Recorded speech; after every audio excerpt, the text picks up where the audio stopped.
Tunaomba wale wote tuliokuja pamoja tukarikie ili tusikize neno la Mungu, litutie nguvu katika safari hii. Tukijua sisi wote ni wasafiri, kila ambacho tunahitaji kujua ni kuwa tayari na kila mtu kujipanga. Yeye ashaondoka, ni sisi tumebaki. Kwa hivyo napasa jambo la kwanza tuombe ili nisome fungu moja. Mwisho twende tuangalie mwili na tuanze safari kuelekea nyumbani. Ufalme wako ufike, utakalo ufanyike duniani kama mbinguni. Tupe leo mkate wetu wa kila siku. Tusamehe makosa yetu kama tunavyowasamehe na sisi waliotukosea. Usitutie katika vishawishi, lakini utuokoe maovuni. Amina. Salamu Maria, umejaa neema, Bwana yu nawe, umebarikiwa kuliko wanawake wote, na Yesu mzao wa tumbo lako amebarikiwa. Maria mtakatifu, mama wa Mungu, utuombee sisi wakosefu, sasa na saa ya kufa kwetu. Amina. Atukuzwe Baba na Mwana na Roho Mtakatifu. Roho ya Susani ipate amani, ipumzike milele. Raha ya milele na mwanga wa Mungu mwangazie Susani Wangeshi, ipumzike kwa amani. Andiko wa kwanza fungu la 4 mstari wa 15. Mwiketi wana kimako tano alama tena wikwatyo. Nitukuya kana Yesu, nitukiya kana Yesu ni wapiye na dayuka. Ako nitukiya kana ngai akateba mwina Yesu alama apiye baimwikia. Neno la Mungu. Sasa tunaambiwa ya kwamba tunajua Kristo ashakufa na akafufuka. Kwa hivyo sisi kama Wakristo, sisi kama wanafamilia, majirani, marafiki, tunapaswa kulia kama watu ambao wako na matumaini, sio watu ambao hawana matumaini. Tukijua mama yetu ashaondoka, sisi ndio tumeacha. Kwa hivyo ni jukumu lako na langu tujiulize, ama wewe ujiulize, siku yako ya mwisho ya kuondoka, utaondoka ukiwa aje? Ukijua sasa wewe ni msafiri na uko safarini. Na wakati ushajua wewe ni msafiri, unakaa ukiwa umejipanga kwa kila jambo. Kwa hivyo mtu ambaye uko kwa safari, lazima kila kitu yako ikuwe kwa mpango. Wewe hii siku ya leo, Susani ashaondoka. Kesho hatujui ni nani. Inaweza kuwa ni mimi ama inaweza kuwa ni wewe. Kwa hivyo ni jukumu lako wewe kujiangalia katika moyo wako. Ni nini ambayo umetenda ambayo huwezi endana na Mwenyezi Mungu? Tumwachilie mama yetu apumzike kwa amani, na sisi tumuombee ili wakati sisi nasi tutapoondoka duniani hii tukapatane naye mbinguni na kufurahia pamoja naye. Tukijua hapa duniani tushateseka, kuna maumivu, kuna magonjwa, kuna changamoto, lakini mahali tumetengenezewa huko ni furaha na kuimba kwa malaika. Tumsifu Yesu Kristo.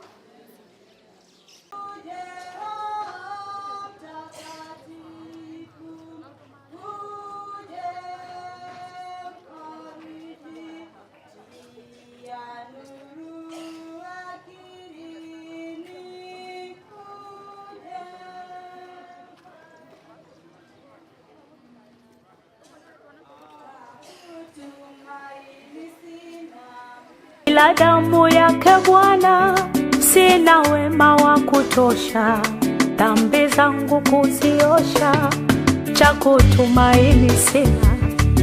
Ila damu yake Bwana sina wema wa kutosha, mimi dhambi zangu kuziosha. Kwa Baba na nyenyekea, mwamba ni salama, niko kwenye mwamba, ni mwamba salama, sitarudishwa nyuma na chochote. Mwamba ni salama, nimesimama kwenye mwamba, mwamba salama, anapigana kwa ajili yangu, mwamba ni salama, ananitetea mwamba, mwamba yeye ni mwamba, tetezi anaishi milele milele, mwamba ni salama, yeye ni mwamba kwangu, ni mwamba kwangu, ni mwamba. mwamba ni salama. La la la la la la la la la la.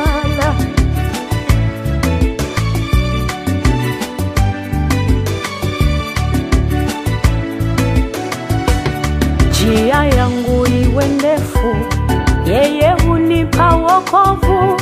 Mawimbi yakinipiga, nguvu zake ndiyo nanga.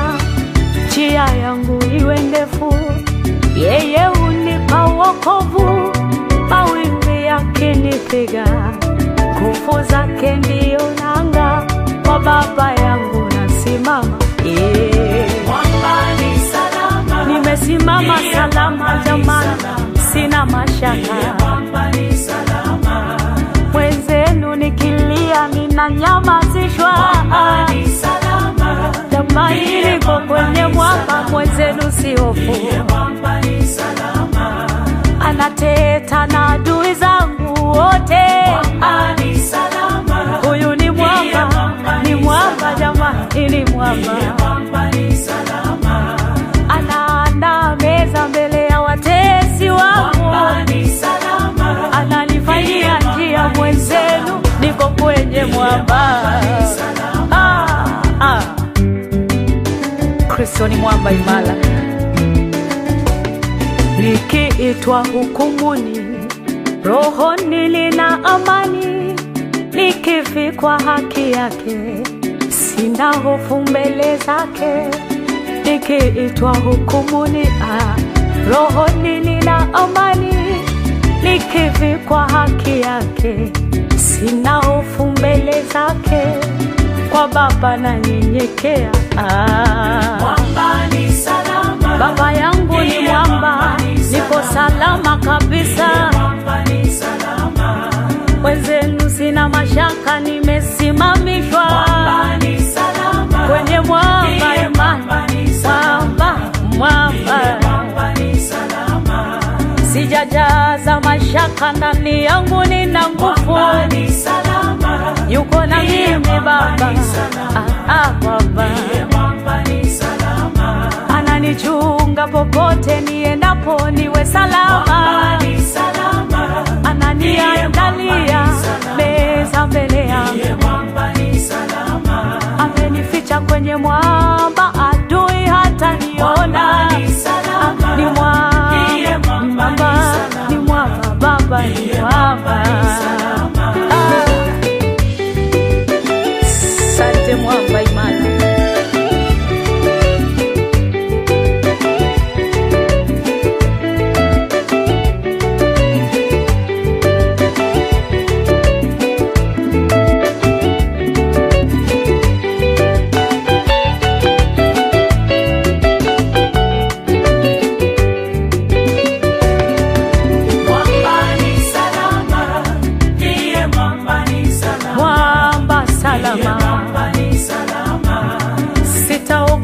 Chochote niko kwenye mwamba. Mwamba ni salama. Mwamba umenikinga, mwamba unanilinda.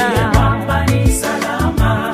Kitu gani mwenzenu kinitoe kwake? Mwamba ni salama. Amenitengeneza, amenibatilisha. Mwamba ni salama.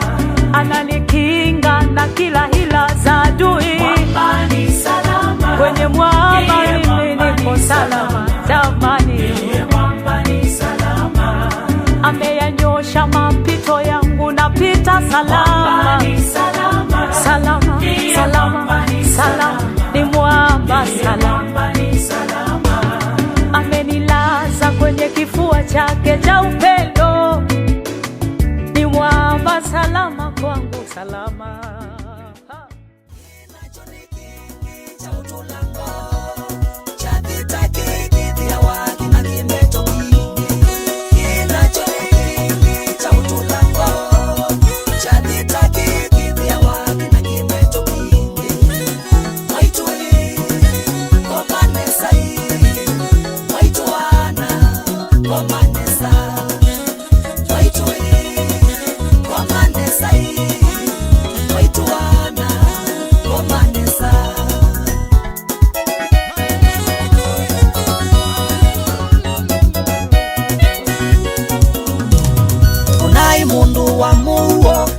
batana ndu atuima kumaka kulwa ona mono ukusia nai mundu wa muo na batana ndu atuima kumaka kulwa ona mono ukusia kwenda kwa siana siaku esukumaku nangana siaku twenda wikalange kwenda kwa siana siaku esukumaku nangana siaku twenda wikalange kinacho ni kingi cha utulambo cha vita kikivya waki na kimeto kingi kinacho ni kingi cha utulambo cha vita kikivya waki na kimeto kingi waitui komanesa waituana komanesa waitui komanesa waituana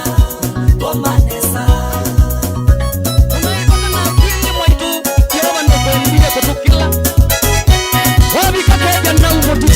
tunaibatanaku tasiana siaku mautaoma kukwitu manai mabata tunaibatanaku tasiana siaku mautaoma kukwitu manai mabata.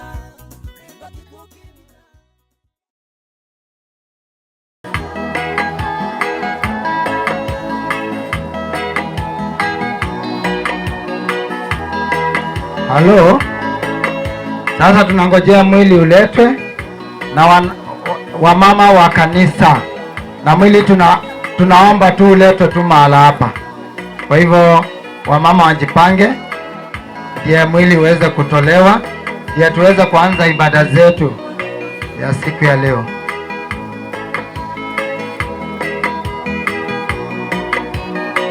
Haya, wamama wakaribie, wakaribie. Wakaribie.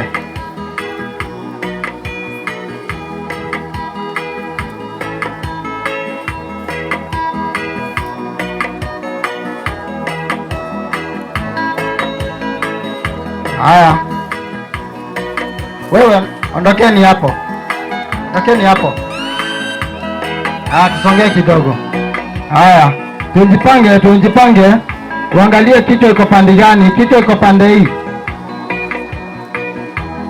Haya, tutambanduka sasa, tuangalie mbele namna hiyo. Haya, kina nani wanaongoza? Ni mwili ama mwili ndio unaongoza alafu hao wafuatilie? Haya,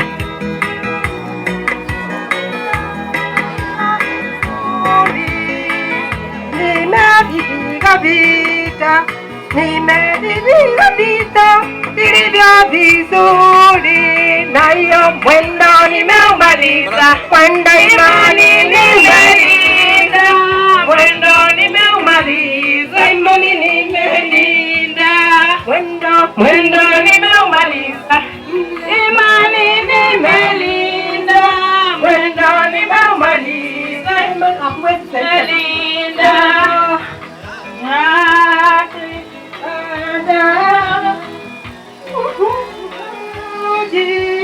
Nimeweka watahiri tabiati, nimevipiga vita, nimevipiga vita vilivyo vizuri, nimevipiga vita, nimevipiga vita vilivyo vizuri, mwendo nimeumaliza, imani nimelinda, mwendo nimeumaliza, imani nimelinda.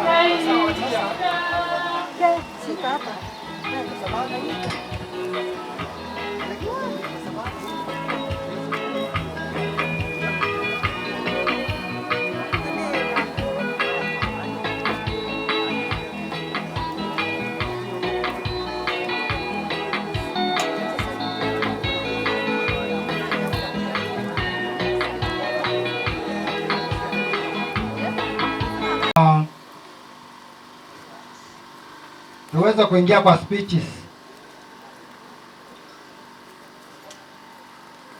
Ningeomba tu kila mtu asimame mahali hapo tu. Hatuwezi anzisha kama tumeketi. Tusimame tu. Tafadhali mahali uliopo, kama uko na kofia naweza fua, tufunguliwe kwa maombi.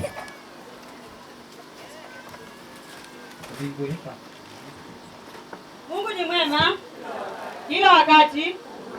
Kuna maombi ile tunaombanga kwa nyumba na kwa sababu tuwekangi mwili kwa nyumba, tutaombea hapa nje. Kwa jina la Baba na Mwana na Roho Mtakatifu. Amina. Adeumanga hiyo karutele ni wake alaika maituni ikalatimu mudhawe osaida yu wake mutoembe wangai mumbi wake ngai wa mu maitu akunenge usililo witei Kristo no kwitite akudhoche usumbini wangai ulabu sevitie kuma mwambiloni kwa rama mwenda tena Zaburi ayo muketi kiasa tau Kristo akudhoche usumbini wake asiyo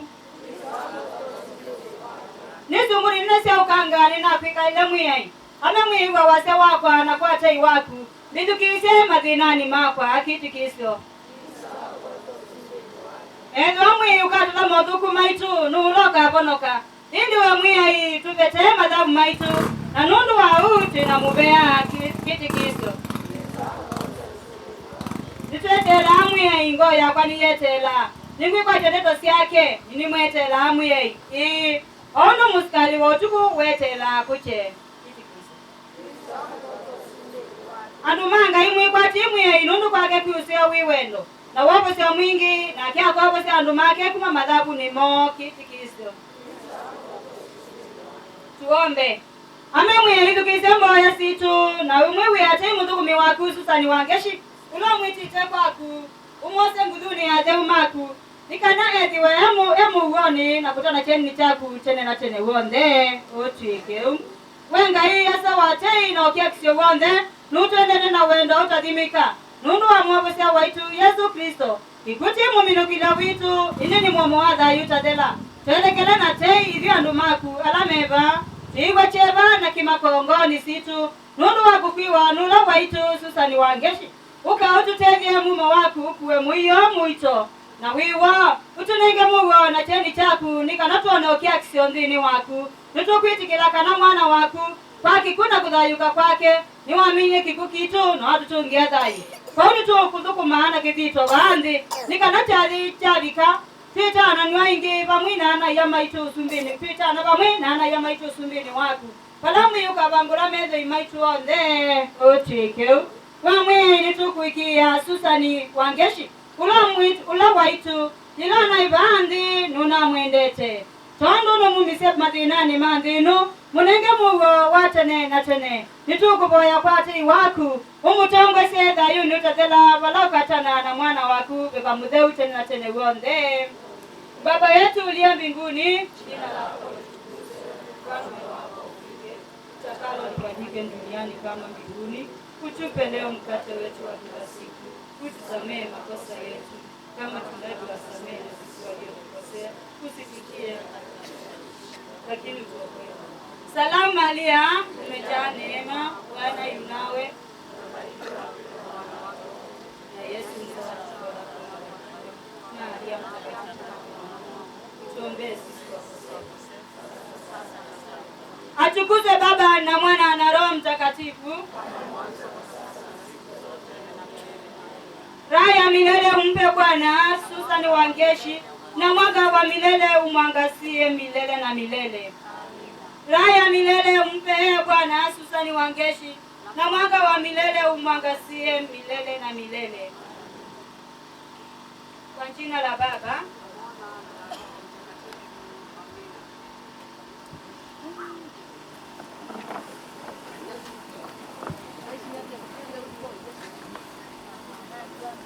Asante sana Mwalimu Judy.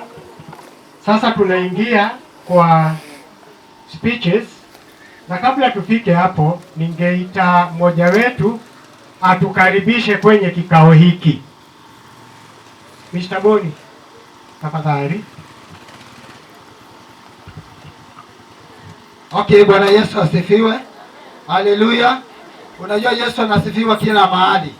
Hata kama we ni wa kanisa gani, Yesu anasifiwa kila mahali. Mimi niko mbele yenu, naitwa Pastor Boniface na ninampenda Yesu. Kwa hivyo nikiwa hapa niko nyumbani na waalika wageni wote wale wametoka Nairobi wale wametoka huko Murang'a na pande zote za Kenya hii na wale wametoka Machakos. Kwa hivyo nawaalika wote kwa jina la Yesu msikie mkiwa nyumbani. Okay, from there ninaamini kwamba kama tunaendelea hivyo nitaita mtu mmoja tu wa familia, anaitwa family member. Family member mmoja tu anaitwa Charles. Charles nimeona ameandikwa hapa as a family member. Akaanza kuongea jambo. Tumsifu Yesu Kristo. Mimi ndio naitwa Charles, nimeitwa Charles. Susan ni sister yangu. Sina mambo mengi ila tu kuambia wa familia wakae na imani. In case of anything, mimi niko yao kwa kuwa ananiona na suluhisha yoyote. Okay, ni asante sana.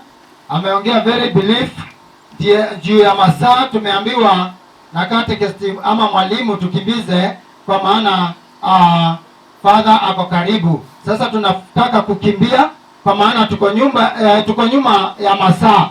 Nataka tu mtu mmoja wa Inilus ambaye anaitwa Festus akuja tu atuongeleshe.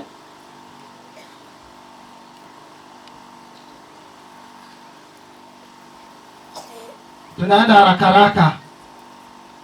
Mungu ni mwema na kila wakati.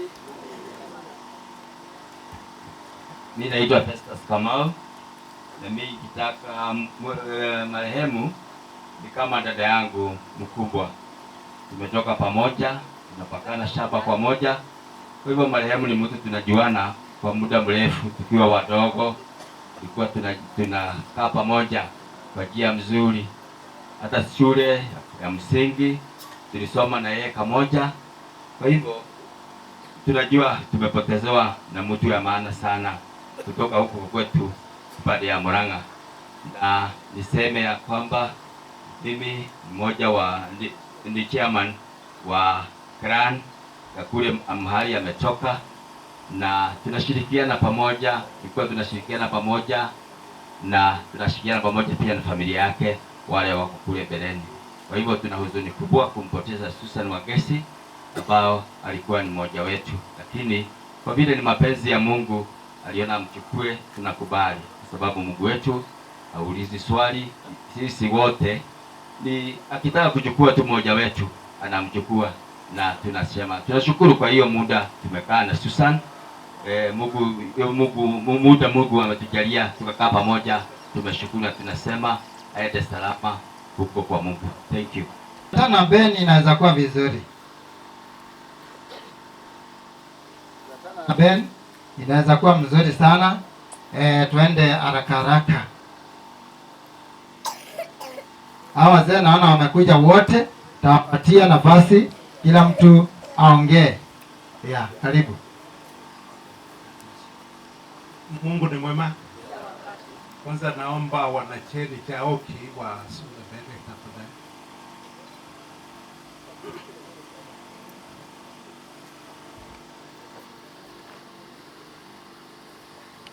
Ni wa kutoka Machakos. Maana nakigamba tu waachonde. Leo tutambua pio. Wakuja tu. Hao ndio wametoka karibu na gavana wa hapa kwetu kutoka Machakos. Hao ndio nasikia njoto ya gavana ama ya ofisi kuu ya hapa Machakos. Sisi ndio tuko mwisho wa Machakos. Karibuni sana huku kwetu. Na wasalimia tena, God is good and all the time. Wale ambao wamesimama mbele yenu wanaitwa Cheni Chaoki. Cheni Chaoki ni self-help group. Stephen Mwangi ni member wa Cheni Chaoki. Kwa hivyo wale ambao wamefika ni representatives wa Cheni Chaoki. It's a big group. Kwa niaba ya Cheni Chaoki nasema pole kwa familia, pole kwa kumpoteza mama. Tuko nanyi na wote ambao tuko katika kongamano hili nikisema pole, na tukisema pole kama Chentaoki. Asante.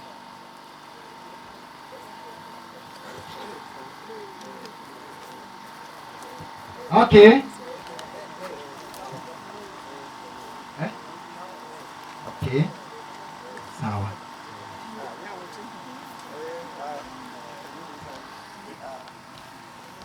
Habari zenyu?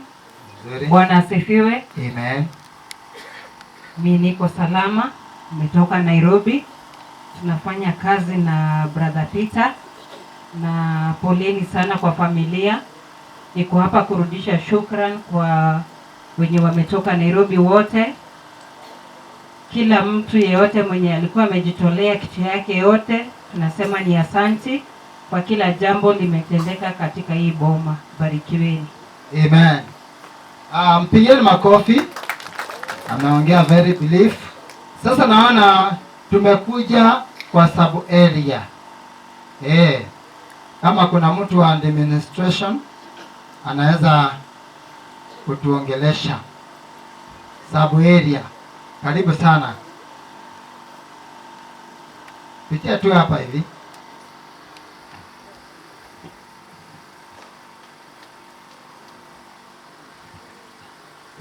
Mungu ni mwema kila wakati. Kila wakati Mwema. Kwa majina naitwa John Linge, Assistant Chief wa Kasubiro Sublocation. Kwa wageni, huku ni Kasubiro Sublocation, Mananja Location, Ndivile Division, Masinga Sub County. No, tuko na a new sub county, Ndivile Sub County, Machakos County. So mkuwe mko nyumbani. Hii area iko na mwenyewe, village manager, na huyu Susan Wangeshi alikuwa anafanya kama nyumba 10. So mkiniruhusu, juu sitaki kupigwa, tunaweza ita hao timu ya administration waonekane, alikuwa mmoja wao, wasinipige tukitoka hapa. Mtaniruhusu? Tutakuruhusu. So nyumba 10 na village manager. Wakati mmetajwa hivi, kwa maana hao ni watu wa security, nafaa kuwa mmefika. Nyumba 10 village manager. Haraka. Hao ni viongozi. Kabla wakuje, ni viongozi wa nguvu. Unaweza sikia sauti ya village manager please. Muriega inyuothe. Amarĩtwo nĩ Harũni Maina, ni mũthuri wa itũra rĩrĩ, na mũtumia ũyũ ũhurũkĩte haha ũgwĩtwo Susan Wangeci ararĩ nyumba 10 wako, na nĩtũrutithanĩtie nake wĩra o mahinda manene, na nĩakoretwo akĩruta wĩra ũrĩa wagĩrĩire na kwĩrutĩra, ona akaruta wĩra nginya agakoraga nĩararuta wĩra ũrĩa ũkoniĩ wa Eroda wa kũiguithania, na akagenia na agakenerwo. Koguo nĩtwatigwo na igoro thĩinĩ wa itũra rĩrĩ mwena wĩgiĩ security nĩ ũndũ wa harĩa ararũgamĩrĩire, no tũkuga Ngai amwĩre wega handũ harĩa athiĩ. Kwaria mũno nĩ ũndũ wa mahinda, Ngai amũrathime. Asante. Mmewaona? Ni timu kubwa, wengine wajapita. Asante. Okay, wapigieni makofi. Hao ndio wanatulinda, wakiongozwa na assistant chief hapa, na tunawapenda sana. Kidogo tu. Mimi ndio assistant chief.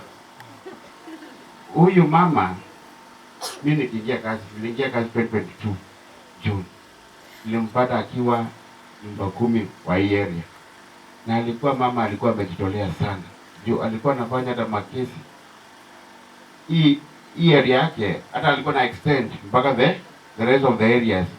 So mimi kama assistant chief naweza mrecommend, na kama ningekuwa na uwezo kama pastor naweza muombea hata kule juu, at least wamuone nini huruma. Asante. Amen. Barikiwa sana. Vile assistant chief ameongea ni ukweli, kwa maana huyu mama, wale watoto wamesoma hapa, wamefika university, yeye ndiye amekuwa akiwaangalia, akiona kanajificha hivi anakachukua anakapeleka anapelekea mwalimu.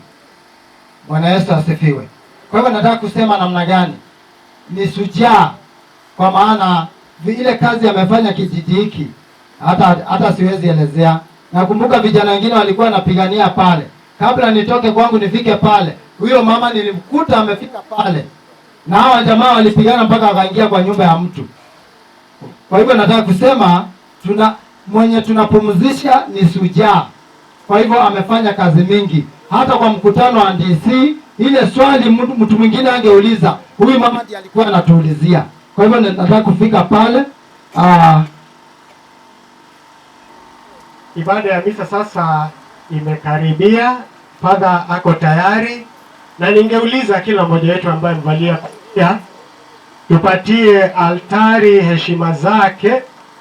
Kofia tutoe, tushike, na kama uko karibu na altari tafadhali na unatumia simu, iwe simu yako haitatuita, uiweke silent ama vibration, ama kama hutaki kuitwa kabisa, unajua unaweza kuitwa na simu uitike, ukienda kusema hello, kumbe umeitwa kama vile rafiki yetu, dada yetu aliyeitwa, kwa sababu ni tarumbeta na ikipigwa hakuna mwingine uisikia, ni wewe tu, na unasema ndio niko hapa.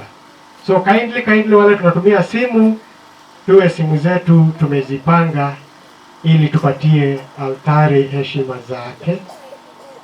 Haya, wakati misa itakapokuwa ikiendelea, hakuna jambo lingine, ni misa na ni misa na ni misa. Kwa hivyo kwaya ya Nairobi, uko tayari? Are we ready? Haya, tutasing kama tumeketi ama tumesimama. Sauti zisitamezeka na huku ndani. So lazima tusimame jameni. Lazima tusimame. Nimevipiga vita vilivyo vizuri. Nimevipiga vita vilivyo vizuri. Mwendo nimeumaliza, mwendo nimeumaliza, imani nimeilinda. Mwendo nimeumaliza, mwendo nimeumaliza, imani nimeilinda.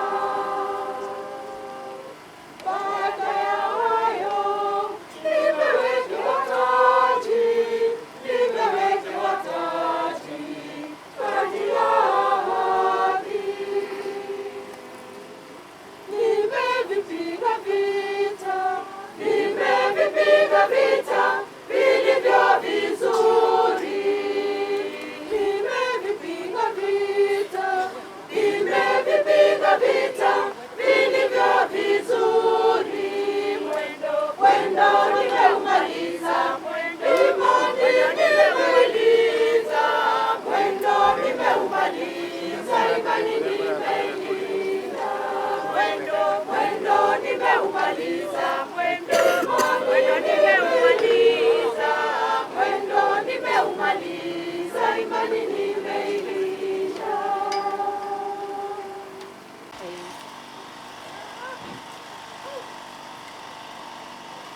Anasema atasoma kwa Kikuyu, halafu baadaye atatutafsiria kwa Kiingereza.